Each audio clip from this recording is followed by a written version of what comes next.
Right. మరి ఎన్నికలు వస్తున్నాయి. చూస్తుంటే మీ ఏరియాలో ఎటు ఎటు చూసినా సరే రకరకాల రాజకీయ పార్టీలు నాయకుల క్యాంపెయినింగ్ నడుస్తుంది.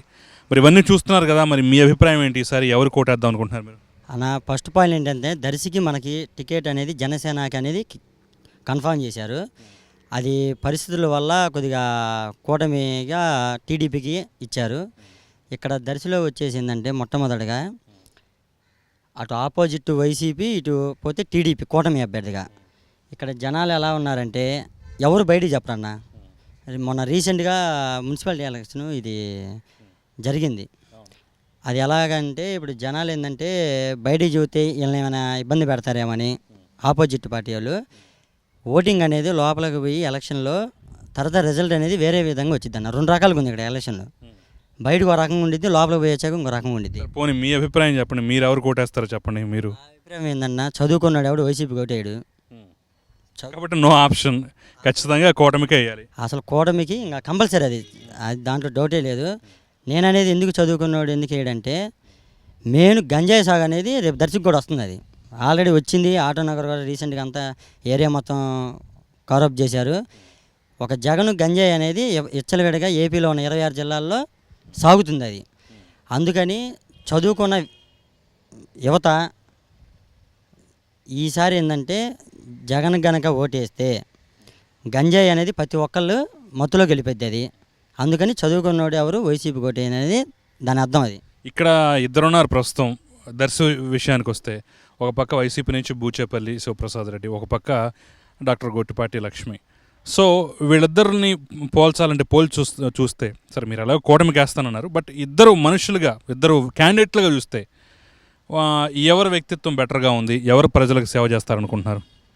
అన్న ఇక్కడ వచ్చేసి బూచేపల్లి వైసీపీ క్యాండిడేట్. విషయం ఏంటంటే 20 సంవత్సరాల నుంచి ఇక్కడ ఉంటున్నాడు, కానీ సహాయం చేసిన అనేది అంతవరకు ఎవరు మేమే చూడాల.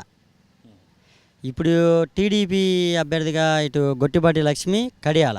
ఇప్పుడు కడియాల అనేవాళ్ళు నరసరాపేట హాస్పిటల్ ఉంది, అటు పేరు బలం ఉంది. ఇటు గొట్టిపాటి అనగానే అద్దంకి బుజ్జిగారు పేరు ఉండిద్ది. ఏమో మంచి చేస్తారని ముందు ఆడవాళ్ళల్లో వెళ్ళిపోయిందన్న. మంచి చేస్తారని ప్రతి ఒక్కరు థాట్ వెళ్ళిపోయింది. ఆమె వచ్చి రాగానే మీ ఇంట్లో మనిషిని ఆడబిడ్డని అని చెప్పంగానే ఇటు గొట్టిపాటి రవి గారు కూడా అందుబాటులో ఉంటారు 30 కిలోమీటర్లు. ఇప్పుడు గత బూచేపల్లి 20 ఏళ్ళ నుంచి ఉంటున్నాడు. చేంగుర్తి నుంచి దర్శికి ఎన్ని కిలోమీటర్లు తిప్పి కొడితే ఒక 40 కిలోమీటర్లు ఉండిద్ది. ఎవరికైనా సహాయం చేసింది అనేది అయితే లేదన్న, మేమైతే చూడలే. అది ఇప్పుడు అదే బూచేపల్లి ఉన్నాడు. ఆ చీమగుర్తిలో కట్టేది ఇంజనీరింగ్ కాలేజీ దర్శిలో కడితే అవన్నీ డెవలప్ అవుతాయిగా. దర్శిలో ఒక డిగ్రీ కాలేజీ లేదు, ఒక సరైన ఇంజనీరింగ్ కాలేజీ లేదు. ఇప్పుడు ఆ చెరువులో నీళ్ళు నిండితేనే ప్రతి ఇంటింటి కొలాయి వస్తాయి. రీసెంట్గా గత ఉన్న టీడీపీ సిద్ధరావు అనగానే ఇంటింటి కొలాయి లేపించారు, రోడ్లు లేపించారు. మంచి అనేది మనుషుల నుంచి రావాలన్న. అతను ఏంటంటే మళ్ళీ మాకు అతను యాంటీ అని కాదు, మంచితనం అనేది చెయ్యాలా, ఏమా చేసిద్దని నమ్మకం ఉంది ప్రతి ఒక్కరి జనాలలో. ఇంకా ఇక్కడ మేజర్ ప్రాబ్లమ్స్ ఏమున్నాయి? ఇక్కడ మేజర్ ఏంటన్నా హాస్పిటల్ అన్న. ఏదైనా సమస్య వస్తే ఉరికితే ఒంగోలు పోయినా ఉపయోగం లేదు. ఆడ కూడా వస్తే గుంటూరు, విజయవాడ వెళ్ళాలా. మెయిన్ హాస్పిటల్ కానీ ఒకటి కానీ మంచిది కానీ వస్తే బాగుండిద్ది. పోతే వాటర్ అనేది ప్రతి ఇంటింటికి ఆల్రెడీ కొంత పల్లెటూళ్ళు ఎట్లేదు, అది కూడా వస్తే బాగుండిద్ది.